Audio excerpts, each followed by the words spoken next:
राधे राधे दोस्तों। आज की कहानी है ननंद का जहर।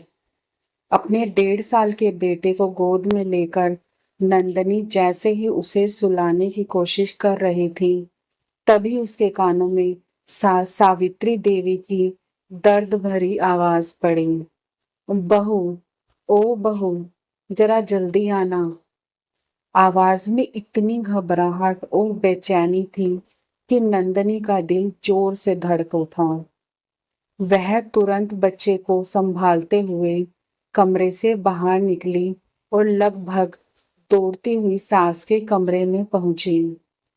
कमरे में पहुंचते ही उसने देखा कि सावित्री देवी बिस्तर के किनारे बैठी थी। उनकी आंखों में आंसू थे और सामने खुली अलमारी बिखरी पड़ी थी। नंदिनी घबराकर उनके पास बैठ गई और बोली, क्या हुआ मम्मी जी, आप रो क्यों रही हैं? सावित्री देवी ने कांपते हुए हाथों से अलमारी की तरफ इशारा किया और भर्राई आवाज में बोली, बहू, मेरे गहने, मेरी पूरी जिंदगी की जमा पूंजी सब गायब हो गया। यह सुनते ही नंदिनी के चेहरे का रंग उड़ गया। उन गहनों में सिर्फ सोना चांदी नहीं था, बल्कि सावित्री देवी की यादें, उनकी शादी के जेवर और उनकी जीवन भर की बचत भी थी। तभी दरवाजे पर खड़ी उसकी ननंद रश्मि ने गहरी सांस लेते हुए कहा, मम्मी, इतनी बड़ी चोरी कोई बाहरी आदमी नहीं कर सकता। घर के बारे में इतनी जानकारी किसी अपने को ही हो सकती है। रश्मि ने यह बात सामान्य अंदाज में कही थी, लेकिन उसकी नजरें बार बार नंदिनी पर टिक रही थीं। नंदिनी समझ गई कि बात किस तरफ मोड़ी जा रही है। उसने खुद को संभालते हुए कहा, दीदी, आप कहना क्या चाहती हैं? रश्मि तुरंत बोली, अरे भाभी, मैंने आपका नाम थोड़ी लिया है, लेकिन सच तो सच होता है। अगर किसी ने कुछ नहीं किया तो उसे डरने की जरूरत भी नहीं है। कमरे में एक पल के लिए सन्नाटा छा गया। नंदिनी की आंखों में आंसू भर आए, लेकिन उसने अपनी जुबान बंद रखी। उसे भरोसा था कि उसका पति आरव उस पर कभी शक नहीं करेगा, लेकिन उसे नहीं पता था कि उसके खिलाफ खेल तो बहुत पहले से शुरू हो चुका था। शाम को जब आरव ऑफिस से घर लौटा तो उसे सारी बात बताई गई। वह पहले तो चुपचाप सब सुनता रहा, फिर उसने नंदिनी की तरफ देखकर पूछा, तुम्हें सच में कुछ नहीं पता?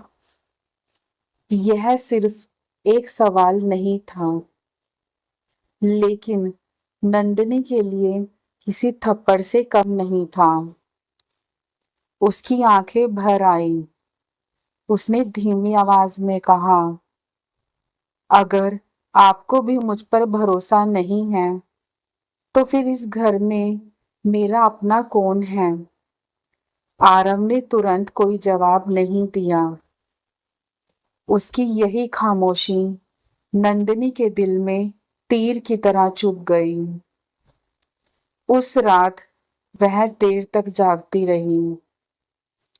एक तरफ उसका रोता हुआ बच्चा था, दूसरी तरफ उसके टूटते हुए रिश्तों की आवाजें। अगले कुछ दिनों में घर का माहौल पूरी तरह बदल गया। सावित्री देवी पहले की तरह उससे खुलकर बात नहीं करती थी। आरव भी पहले जैसा सहज नहीं रहा था। और रश्मि, वह हर रोज कोई ना कोई ऐसी बात कह देती जिसे नंदिनी को महसूस हो कि घर के सभी लोग अब उस पर शक करने लगे हैं। कभी वह कहती, मम्मी, आजकल जमाना बहुत खराब है, अपने भी कब बदल जाएं पता नहीं चलता। कभी कहती, कुछ लोग जितने सीधे दिखते हैं उतने होते नहीं हैं। ये बातें सीधे नंदिनी के दिल पर वार करती थीं। लेकिन सबसे ज्यादा दर्द उसे इस बात का था कि कोई उसकी बात सुनने को तैयार नहीं था। एक दिन दोपहर को जब घर के सभी लोग अपने अपने कमरों में थे, नंदिनी अपने बेटे को सुलाकर रसोई की तरफ जा रही थी। तभी उसे सावित्री देवी के कमरे से धीमी आवाज सुनाई दी। दरवाजा पूरी तरह बंद नहीं था। अंदर रश्मि और सावित्री देवी बात कर रही थी। रश्मि कह रही थी, मम्मी, अब भैया का भरोसा लगभग टूट चुका है, बस थोड़ा और समय चाहिए। सावित्री देवी ने चिंतित होकर पूछा, लेकिन अगर सच सामने आ गया तो? रश्मि हंस पड़ी, सच सामने नहीं आएगा। गहने अभी भी वही हैं जहां मैंने छुपाए हैं। जब समय आएगा तो मैं उन्हें वापस रख दूंगी। सबको लगेगा कि भाभी डर गई थी और चुपचाप गहने लौटा दिए। यह सुनते ही नंदनी का दिल बैठ गया। उसके पैरों तले जमीन खिसक गई।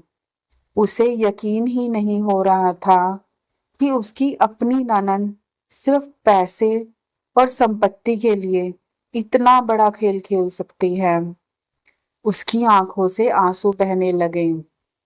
लेकिन उसी पल उसने तय कर लिया कि वह अब नहीं रोएगी। अब सच सामने लाकर रहेगी। उसके पैरों तले जमीन खिसक गई कि उसकी ननद इतना बड़ा धोखा उसके साथ कैसे कर सकती है। उसी रात उसने अपने पुराने मोबाइल का इस्तेमाल करते हुए एक योजना बनाई। अगले 2 दिनों तक वह चुपचाप सब पर नजर रखती रही। वह जानती थी कि जल्दबाजी में उठाया गया कदम उसकी पूरी लड़ाई खराब कर सकता है। इसलिए उसने धैर्य रखा। तीसरे दिन किस्मत ने उसका साथ दिया।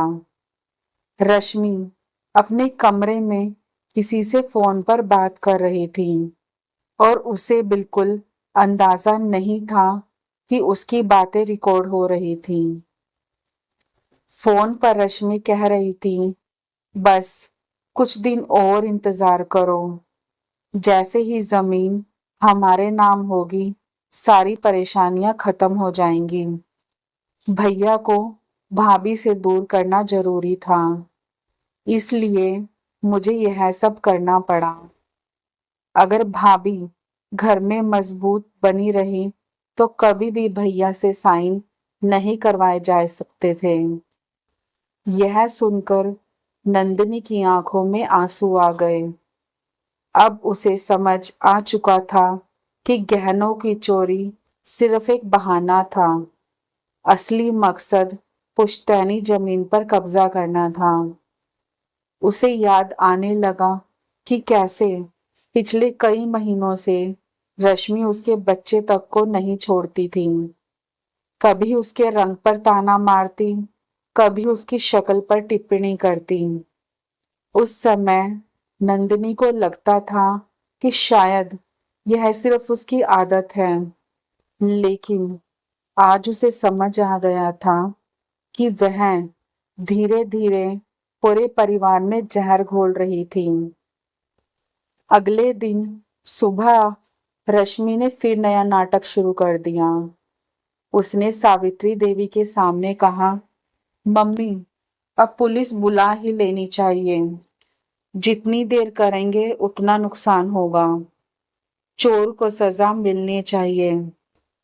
यह सुनकर नंदिनी के चेहरे पर हल्की सी मुस्कान आ गई। पहली बार रश्मि को देखकर उसे डर नहीं लगा। तभी नंदिनी ने कहा, हाँ मम्मी जी, पुलिस जरूर बुलाइए, लेकिन उससे पहले मैं आप सबको एक सच सुनाना चाहती हूँ। रश्मि के चेहरे पर आत्मविश्वास था। उसे लगा कि नंदिनी के पास कोई सबूत नहीं है, लेकिन अगले ही पल नंदिनी ने अपना मोबाइल टेबल पर रखा और रिकॉर्डिंग चला दी। कमरे में अचानक रश्मि की आवाज गूंजने लगी, गहने मैंने ही छुपाए हैं, भाभी को बदनाम करना जरूरी था, जमीन हमारे हाथ आनी चाहिए, भाभी को दूर करना ही पड़ेगा। रिकॉर्डिंग खत्म होते ही पूरे घर में सन्नाटा छा गया। ऐसा लग रहा था जैसे किसी ने समय को रोक दिया हो। सावित्री देवी के हाथ कांप रहे थे। रश्मि का चेहरा पूरी तरह सफेद पड़ चुका था और आरव की आंखों में गुस्सा साफ दिखाई दे रहा था।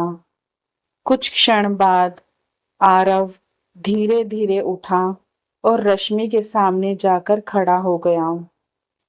उसकी आवाज भारी थी, इतना बड़ा धोखा सिर्फ जमीन के लिए?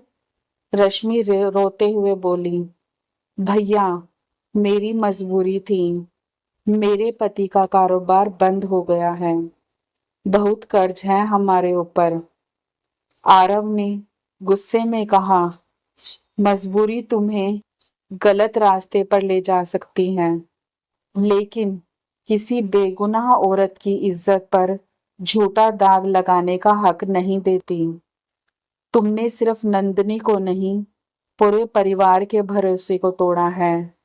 रश्मि रोने लगी, लेकिन आज उसकी आंखों के आंसुओं का किसी पर कोई असर नहीं हुआ। उसने नंदिनी को बदनाम करने में कोई कसर नहीं छोड़ी थी। तभी अचानक सावित्री देवी भी रो पड़ी। उन्होंने कांपती आवाज में कहा, गलती सिर्फ रश्मि की नहीं है बेटा, मैं भी उसके साथ थी। यह सुनकर आरव जैसे पत्थर का हो गया। माँ, आप भी? सावित्री देवी फूट फूट कर रोने लगी। मैं अपनी बेटी की मदद करना चाहती थी।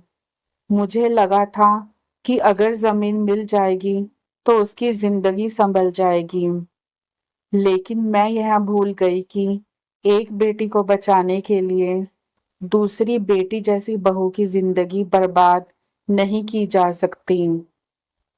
नंदिनी की आंखों से भी आंसू बह निकले। उसे उम्मीद नहीं थी कि सावित्री देवी अपनी गलती स्वीकार कर लेंगी। आरव ने नंदिनी की तरफ देखा। उसकी आंखों में पछतावा था।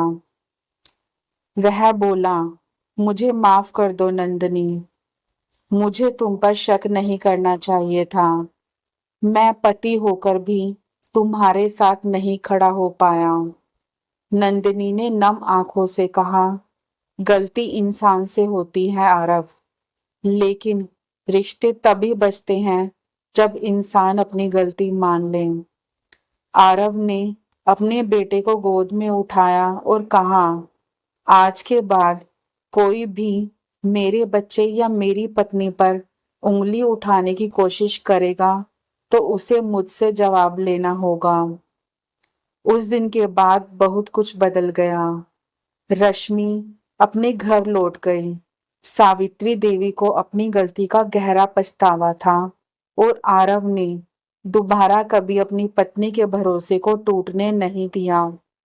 नंदिनी ने उस दिन एक बात सीख ली थी कि झूठ चाहे कितना भी ताकतवर क्यों ना दिखाई दे, सच के सामने ज्यादा देर तक नहीं टिक सकता। दोस्तों, कई बार हम अपने ही लोग अपने जीवन में ऐसा जहर घोल देते हैं कि हमें अपने ही रिश्तों पर शक होने लगता है। लेकिन याद रखिए, भरोसा किसी भी रिश्ते की सबसे बड़ी पूंजी होता है। जिस घर में विश्वास खत्म हो जाता है, वहां खुशियां भी ज्यादा देर तक नहीं टिकती। अगर कहानी ने आपके दिल को जरा सा भी छुआ हो, तो वीडियो को लाइक जरूर करें। आपका एक लाइक हमें ऐसी ही नई नई भावनात्मक और शिक्षाप्रद कहानियां लाने की प्रेरणा देता है। मिलते हैं अगली एक और शानदार कहानी के साथ। तब तक अपना और अपने परिवार का ख्याल रखिए। धन्यवाद।